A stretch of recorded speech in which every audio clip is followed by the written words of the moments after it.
Hey everybody, welcome back to another exciting episode of the Stash Report from the Stash Project. Today is June 25th, 2018. After catching you guys up on things that I've acquired, it's now time to catch you guys up on things that you need to acquire, which is why we're here. We have a few announcements. A couple of things were kind of like right before the next dump of information for September should start. We did get some September releases from Fujimi, a couple of add-on things for June, actually.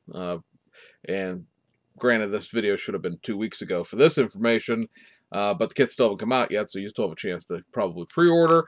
And then we have, I think, one other thing for July that we are going to add to the list. And then we have the releases for this week, which, again, for being gone for 2 weeks, have not been particularly astounding in terms of, like, oh my god, can you believe all these releases? Because it really hasn't been like that. It's going to be a very, very busy end of the month here, it would seem.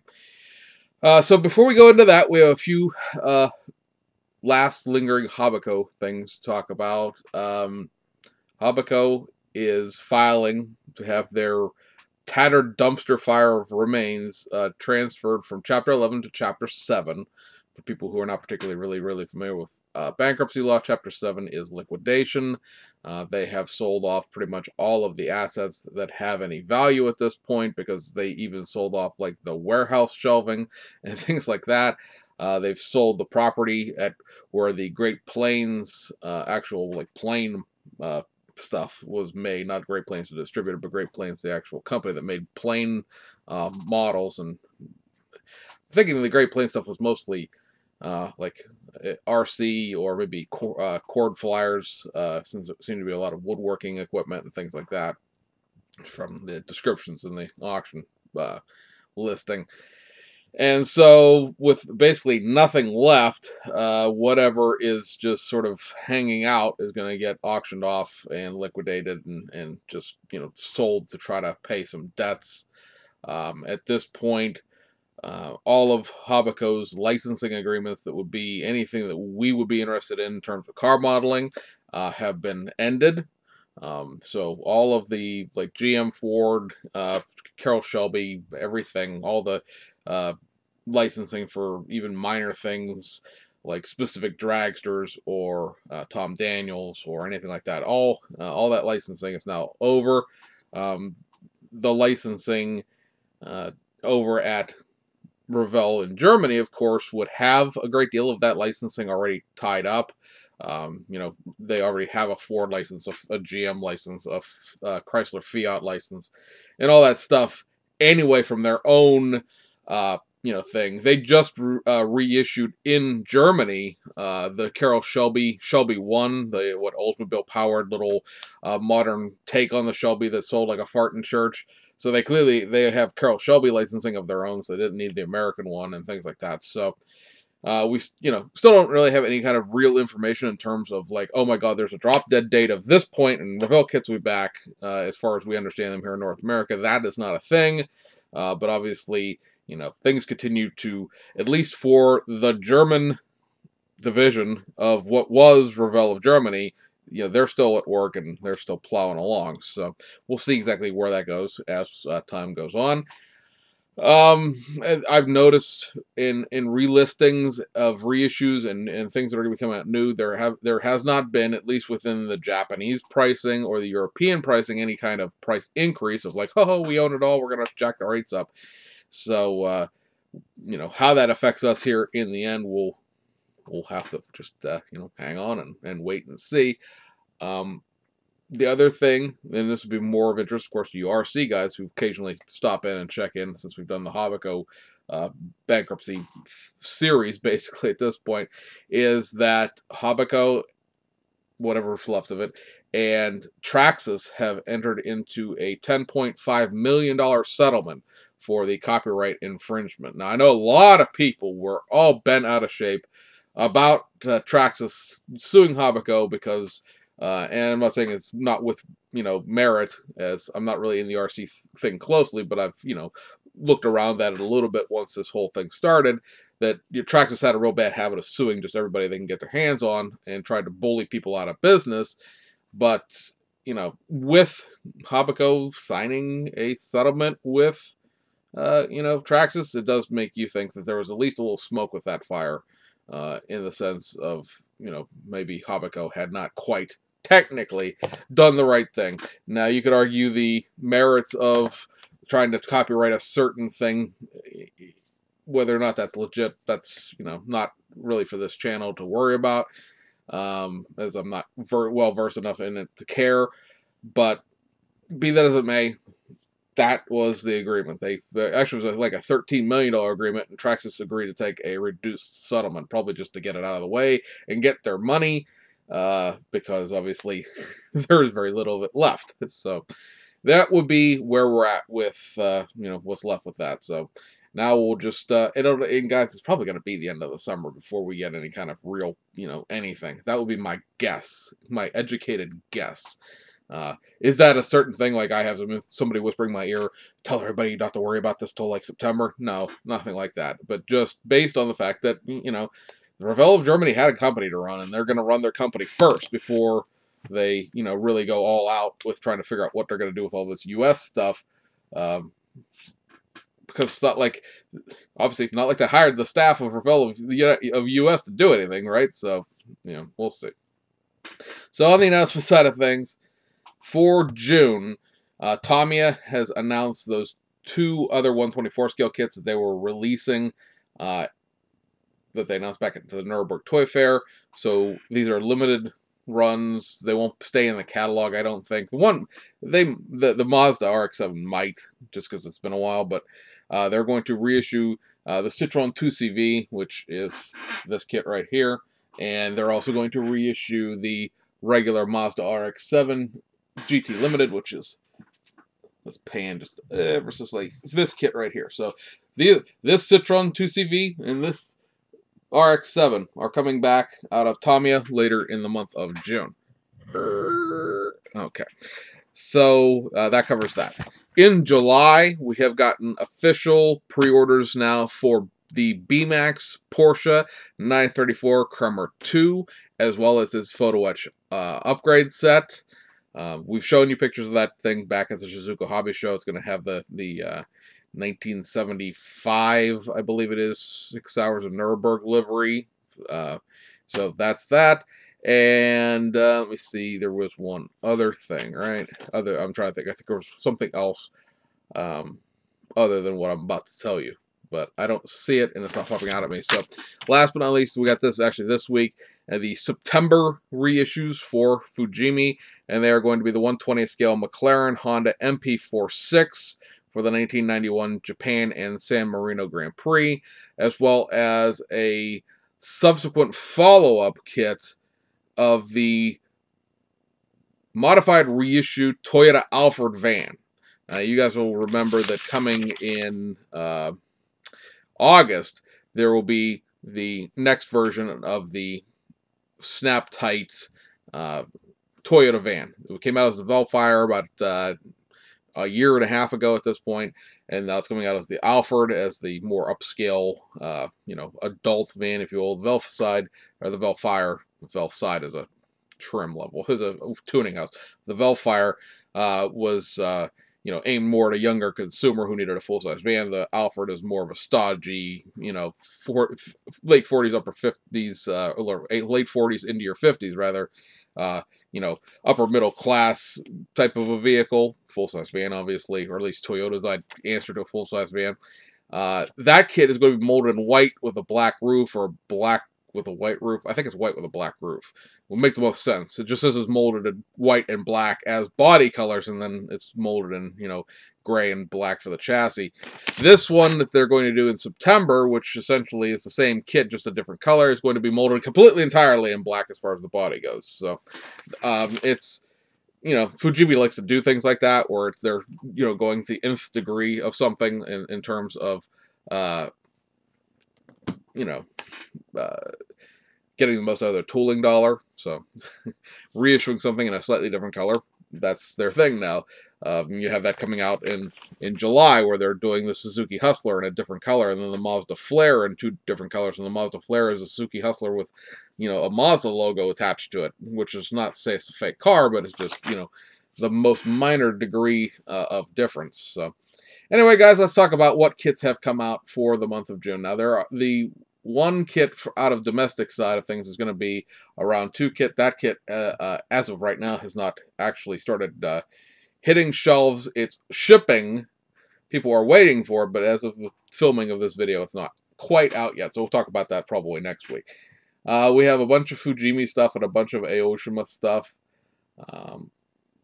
We'll take a peek at the what I'm looking for here, as we have some other things to discuss. So we'll start out actually at Studio 27. They did this month's carbon fiber decal set is for the Tamiya Mercedes-Benz CLK GTR, the 1997 Fiat GT1 kit. Also did a version of it as the Le Mans car. This is a 3-sheet set of decals. You could clearly see in this picture, I think. I don't have to explain where the dividing lines are since they chopped decals in half on here. But it is a slightly more robust set of carbon fiber than they did, at least for the Porsche 911. Here's a look at one half of the instruction sheet. There's a whole nother side to this. You see you're getting a pretty good wrap for the inside, as well as a pretty exponentially greater than normal wrap for the entire front intake system, where the front intake system is completely carbon fibered. Then the entire tray around the front intake system is carbon fibered, and you get a little bit of seat carbon fiber there as well. Actually, as I look at this, there may not be a second sheet. I think most of what is on here might considerably be just that front side. But obviously, there's a lot of stuff on the front end of this one as far as the carbon fiber. Carbon fiber of the intake system is really, really intense on this one. I'm thinking there's a little bit more there has to be a second side to this instruction sheet, because this side of the instruction sheet does not cover anything about the engine, doesn't cover the rear wing, which is a carbon fiber on the top, the bottom, both sides of the winglets, and the wing struts themselves are carbon fiber, which is sort of the top of the decals there. So, yeah, that would be a 2-sider, and looking forward to getting that. I have that on order. Also released at the same time this month. We didn't have a chance to tell you about this before it came out because of the whole adapter issue, but they have come out with a photo etch set for the new Hasegawa Nissan Skyline GTS R31. This is going to be a universal, I believe, is what they're saying, in the sense that this decal, or this decal, I keep calling it a decal sheet, this photo etch set will go for both the street car and the race car. I'm going to assume that means the street car does not get brake faces or anything else like that. Or they're going to do another one. But there are on here like 3 wiper arms and 3 windshield wipers. So like one of those wiper arms is for the race wiper. The other one is obviously 2 wiper arms for the street car. And like I said, most of this is probably really designed for the race car, but I think they're going to just say it's universal. That seems to be the gist of what they were saying in the marketing, is this will cover both cars. Obviously the radiator and the intakes and things like that will be the same on both cars. Anyway, chances are you won't need to build a foot pedal rest and fuel inlets and tow hooks and a 5-port racing harness in a street car, but be that as it may.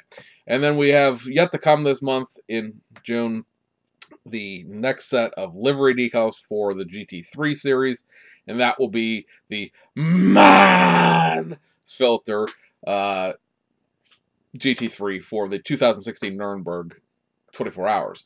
This would be your 6th place finishing car.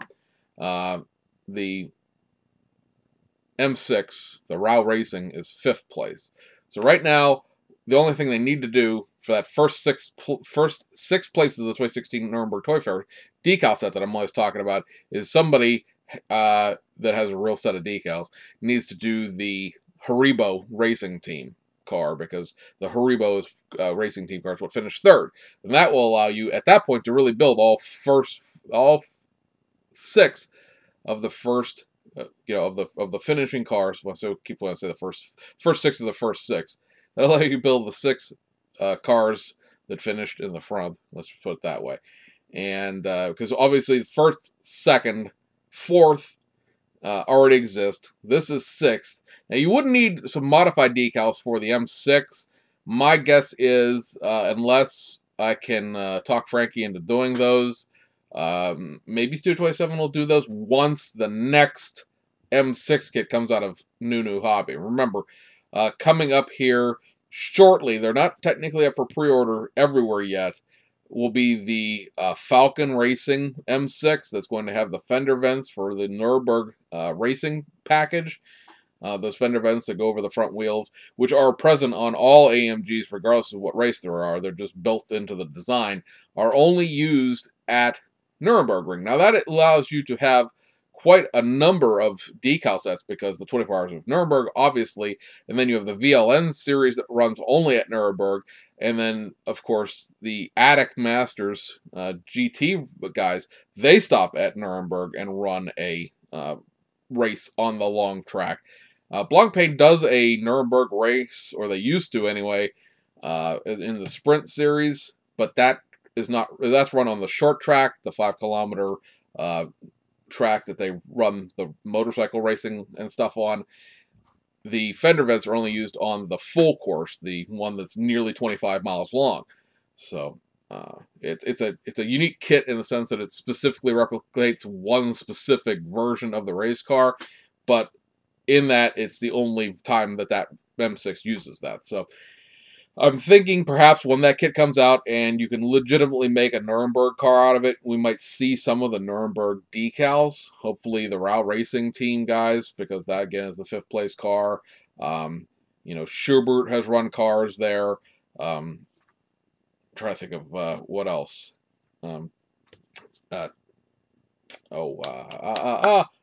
The Schnitzer guys ran this past year. So there's a you know probably a dozen, and that doesn't count really going into between 2016 and 2018, because obviously 2018 Nuremberg happened several months ago at this point. There are probably a dozen or so liveries to run on an M6, but none of those decals have really been made because the kit doesn't support the construction of them. It's a fairly major thing, to at least to me, and I think to most race car guys who want, you know, their cars to look right, to have those fender vents. And we knew they were coming because they're in the there's a cutout on the body for them and stuff like that. So, at any rate, that's the next set of decals. Now we'll go into kit releases here. Let's start over at Hasegawa because there is only 2 things to discuss. First up is a reissue of the Mitsubishi Lancer Gsr Evo 3. I know a lot of people bought into the Fujimi Evo 3 when it was reissued a couple of years ago at this point. Because this kit was really, really hard to find, and it hasn't gotten any easier up to now. Obviously, with a fresh reissue, now the price is literally down to $24, and happy days are here again. So this will obviously complement very nicely your Mitsubishi Evo 4 or Evo 5 from Hasegawa. It would be great. I'm not sure that the tooling is still in a serviceable condition, or maybe they just figured nobody will want it at this point, but now they've sold a few of their older 90s kits that they figured probably were not going to come back again. So fingers crossed that they're out there someplace and usable. Would be the Mitsubishi Lancer, would be, you know, normally the Evo 1, and then the Mitsubishi Lancer Evo 2. Both of those kits are very, very basic. They're like the Subaru Legacy or the Mitsubishi Galant, where they're very, very, very basic curbside kits. I mean, that's not saying a lot about Hasegawa in general. A lot of their kits are basic curbside kits. They're not a real big high parts count on their curbsides. 50, 60 pieces is usually where their kits are at under most normal circumstances. But these ones are like 40, 45 pieces, those Legacies and the Galant and stuff like that. So, you know, kits, the Evo and Evo 2 you can still find sometimes on certain auction sites, mostly Japanese ones. But even over there, they go for a lot of money. Here in the United States, they're just panderously ridiculous. So there's an Mitsubishi Lancer Evo 1 on eBay that's been on eBay for the last 2.5 years that I've been trying to find one at a price that I'm willing to pay for $100. And I'm sorry, I'm not paying $100 for what was a $15 model kit back then. You know, there's nothing special about them. They're really, really basic kits. There isn't, you know, $5 of plastic in that box, let alone $100. So, again, hoping against hope that they can find those early ones, because I would really like to have the whole you know, Evo 1 to Evo 10 thing. The other release this video is the modified reissue of the Civic SB1. Makes a 1982 racing season Team Yamato car. We talked about this, of course, through its development in Shizuoka and everything else. There are actually decals in here to do two different cars. You have the 1982 car, which is what the box art car represents, and this car did not win the championship of this little weird minor touring thing that went around underneath the Fuji Grand Champion Series. But they also include the decals and the wheels, which is really cool because a lot of places would not do that. They just throw a set of decals in there and be like, there you go. But they include the decals and the wheels to do the 1983 car, which did win the championship in that little odd division that it was in.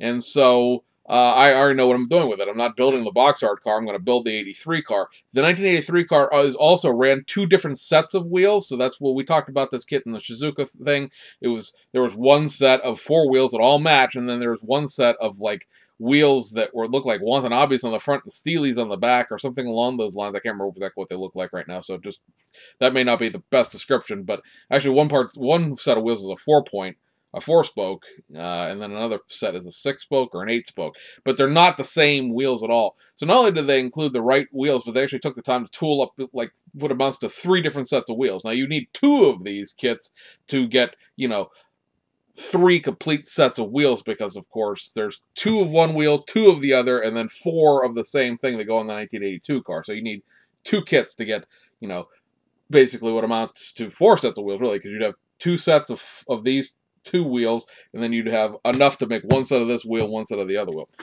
At any rate, it's a very cool kit. You have to do a little bit of trimming on the back fenders to get the over fenders to fit. I believe the front ones fit off the shelf, so to speak, or off the rack, I guess would be a better way.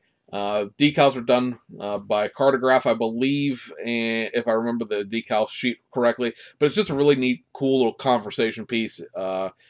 You know, everything up front assembles without there being a whole lot of issue with it, as far as they've engineered it well. At least it looks like it should fit together well. Now, you know, in practice, how well we'll see. But yeah, so that's out. And that's just a cool thing. It was a kit that I looked at it the first time. I was like, yeah, okay, whatever. But yeah, it grew on me enough, and so I'm looking forward to that one coming in. So over to Aoshima, we have some restocks up first here. And we have 3 sets of the 14-inch wheels coming back, and they are the Hayashi, the Longchamp XR4s, and the Yayois. So those 3 sets of 14-inch wheels are restocked. On the 19-inch wheel sets, you are going to get back the Workmeister S1Rs, as well as the VIP Modular VXS 110. So obviously those are, you know, you could probably use the Workmeisters on things other than VIP cars necessarily. It's a 19-inch wheel, so it fit on quite a bit of things. But the VXS 110s are, you know, pretty much a VIP wheel. I'm not sure what that would necessarily look good on a sports car was. I wouldn't want to put that on like a GTR or something like that. So kits that have been reissued for this video.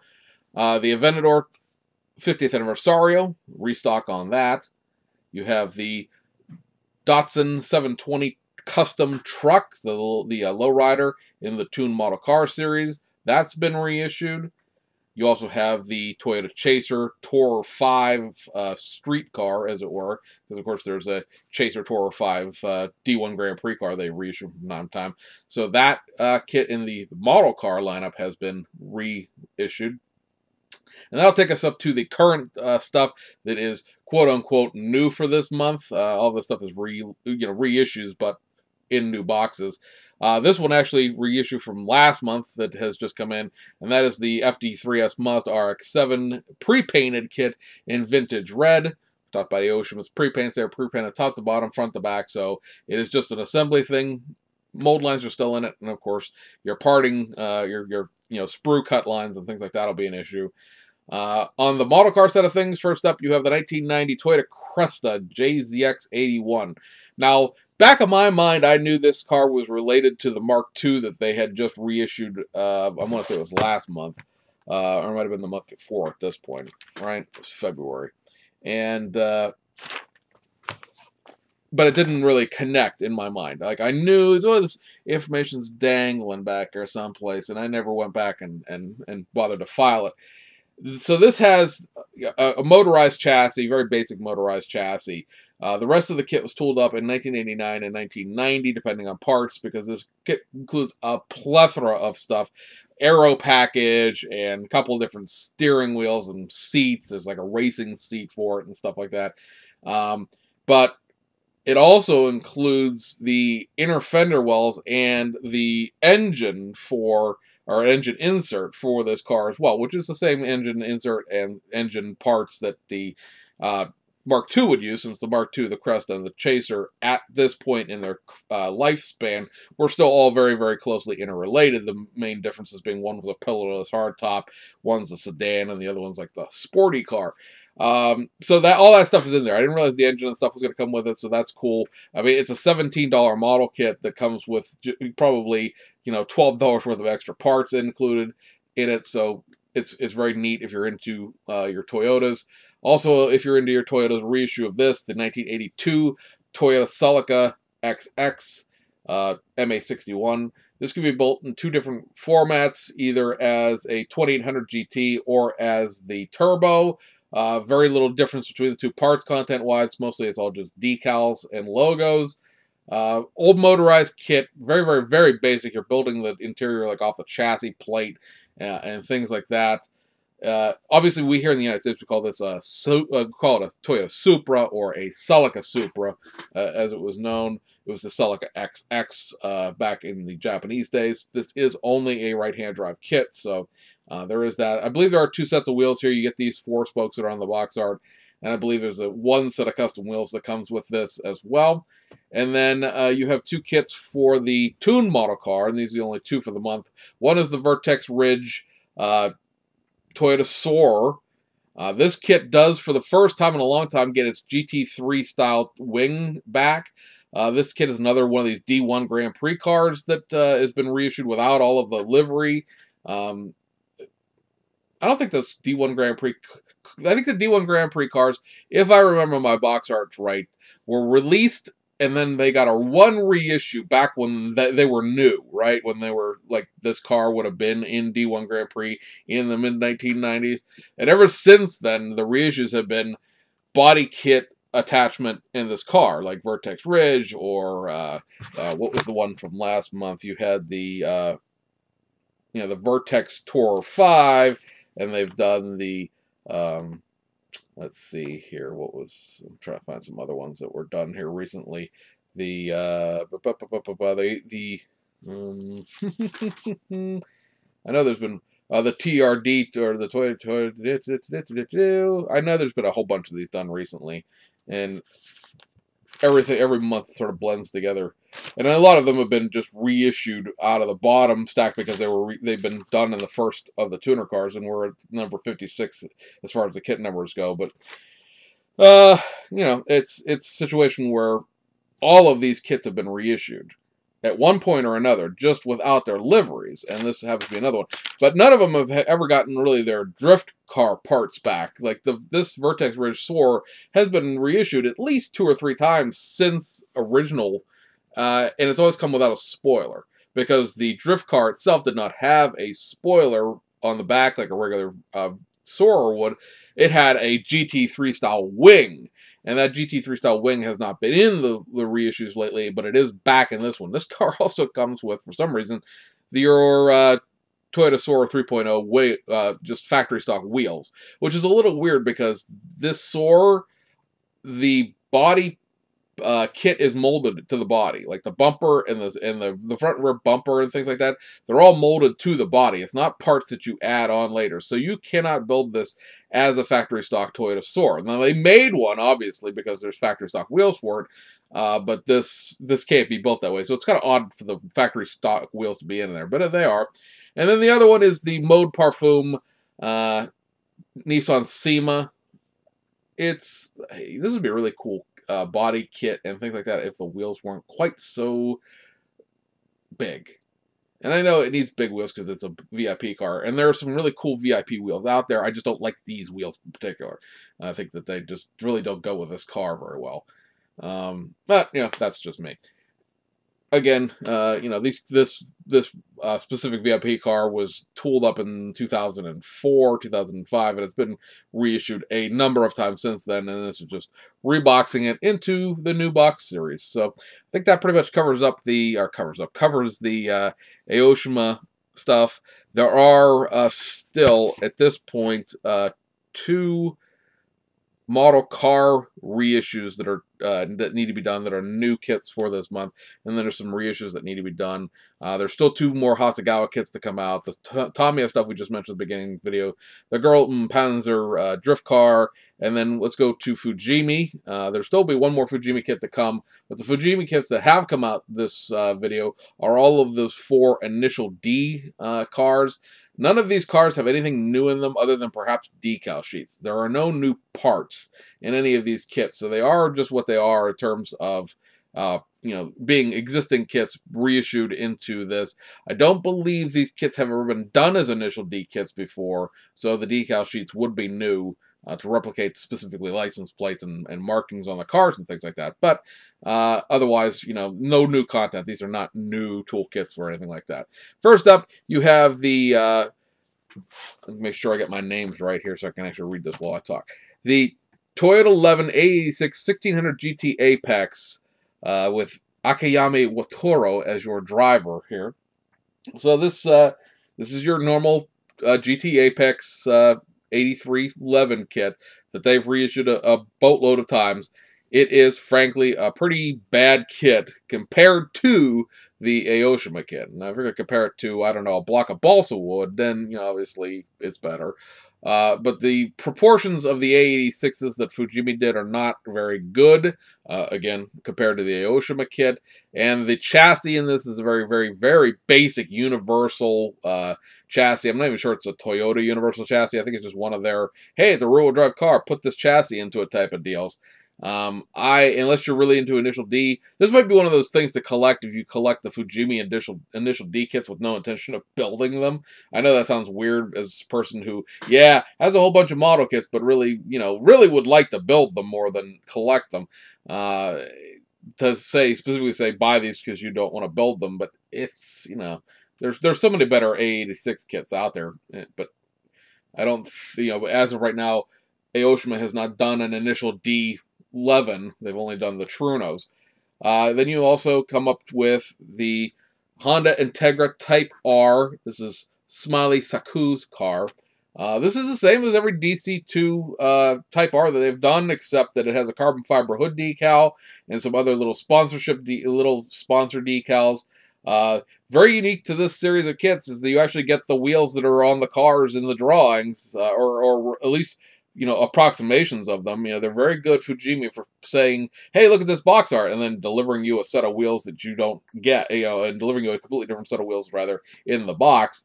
So you know, these ones, you do pretty much get what the box shows in terms of the content. You know, the contents match the box, which is a little weird sometimes, because it's a little scary, a little weird. Then you have this, which is the Kenji Nissan 180SX. Their Nissan 180SX, pretty good kit when it comes down to it, because it was tooled up in the late 1990s. You get the different wheels in here that are not factory stock, and you get all of the livery and other decals that are on the body. And then last but not least for this series, like I said, there'll still be 1 more kit released later this month, is the Toyota Altezza, driven by Mr. Nobuhiko. And this, again, is their Gen 1 Altezza kit. It's been reissued a whole bunch of times, other than having like an optional racing seat, which is something that comes in the kit anyway. The wheels are, you know, match the box art, which you can't really see here, but there's other, obviously, angles of it on the side caps and things like that. And, you know, new decal sheets. So, again, it's sort of a neat to see them put some new things into an initial D series. Obviously, they have the licensing for it, so to have them go ahead and expand on that. The only kit that I would say specifically to avoid is the 11 kit. The DC2 Integra, mid-90s. The 180SX is mid-late 90s. The Altezza, mid to late 90s. A time when Fujima was making, basic curbsides or static models is what Tamiya likes to call them, where they don't have an engine in them or anything else like that. I mean, granted, Tamiya static model means that it's not an RC car, but they also like to call their stuff static models back when they were curbside without engines at all. So like I said, 3 out of the 4 are really not that bad at kits. The Altezza hasn't been reissued for a little while anyway. The 180SX I think got a Toge boxing back when that series got rerun through, and the Integra Type R just got reissued not that long ago, both in a Toge package and back in the real car section, so not hard to find that one. But again, all of them make decent shelf models, except that 11, which is just a heap of junk as far as I'm concerned. I guess, guys, that pretty much wraps this one up. Like I said, we got basically one kit out of Fujimi, 2 kits out of Hasegawa, Platts, 2 out of Tamiya, and 2 out of Aoshima to wrap up the month. There's going to be, we'll tell you about it in the July compilation video when we come up to it, because we're only like 6 days away from that at this point. But there's a pretty good dose of round 2 coming out in July. Quite a bit of things, making up for the 1 kit in June and probably the gap of Revell not being around. And then we look at the fact that we should start getting September's kit announcements. And then that will probably, really be as far into the advance we go before we start talking about more new tool kits, because come October, we will have the Tokyo Model and Hobby Show to talk about. And that is usually where you get your, fall and into early winter new tools. July is going to be jam-packed with new stuff from the companies, because you have the street version of the Skyline R31. You have the, excuse me, you have that brand new tool, Mitsubishi Galant, or Colt Galant from Hasegawa. You have the brand new 4-door R34 GT 25 GT kit coming out of Aoshima. So yeah, and lots of new tools, plus the BMAX Porsche kit is brand new. There's also another Honda. We've talked about the EF9 that's probably going to come out in probably August. Some companies have it, some places have it in July. It's not up for pre-order yet, so we'll see if it comes up for pre-order here in the next couple of days or not. You have the Falcon Racing M6. That's a July-August kit as well. And then you start going into the Audi Quattro from BMAX to look forward to, and you have, of course, the Super Delta, which is probably later in 2018, more towards fall winter, but that's still pending. Then you have the Sprint Series version of the M6, and yeah, just fun, good. And like I said, we'll roll right through the summer. Before you know it, Pam, it's fall, and we'll start talking about new tool kits all over again, and hopefully something about Revell by the time fall comes around. So anyway, guys, hope you enjoyed it. Have a great weekend. See you guys on the other side.